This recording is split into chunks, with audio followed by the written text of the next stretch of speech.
इस सवाल की रचना को कैसे बनाएंगे। एक त्रिभुज एबीसी दिया है जिसमें कोण बी बराबर 45 अंश, कोण सी बराबर 60 अंश। तो शीर्ष ए से बीसी पर एक लंब 4.5 सेंटीमीटर का भी खींचना है, आपको एक त्रिभुज बनाना है।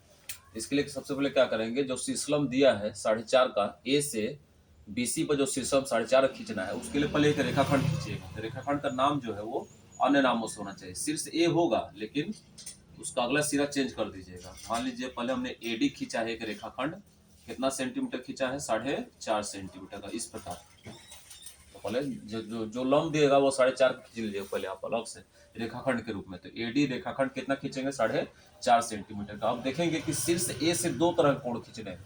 तो शीर्ष ए वाला कोण तो है नहीं, लेकिन हम त्रिभुज के प्रमेय से जानते हैं कि यदि कोण बी कितने अंश का है, 45 अंश का, और कोण सी कितने अंश का है, 60 अंश का। तो त्रिभुज का प्रमेय होता है कि कोण ए प्लस 45 प्लस 60 बराबर कितना होता है, 180 अंश। मतलब तीनों कोणों का फल 180 अंश होता है। तो यहाँ से कोण ए निकालेंगे तो 45 60 जोड़ेंगे तो 150 होगा, 105 होगा। 105 पक्षांतर पर होगा तो 180 माइनस 105 अंश, तो बराबर कितना निकलेगा, 75 अंश। मतलब हमने शीर्ष ए वाला कोण ज्ञात कर लिया।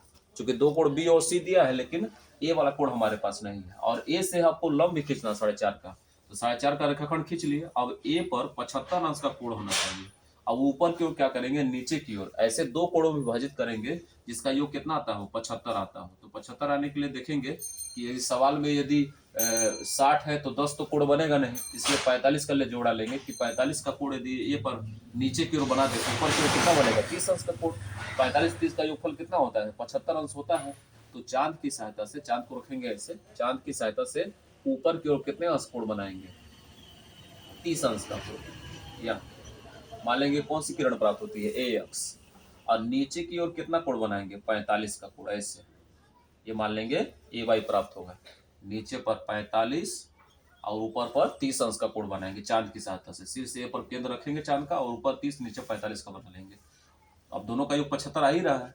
अब क्या करेंगे, बिंदु डी को केंद्र मानेंगे और चांद की सहायता से 90 अंश कोण बनाएंगे। चांद को ऐसे रखेंगे और 90 अंश कोण अंकित ऐसे करेंगे, और ऊपर से नीचे जाती हुई रेखा सामने की ओर खींचेंगे ऐसे।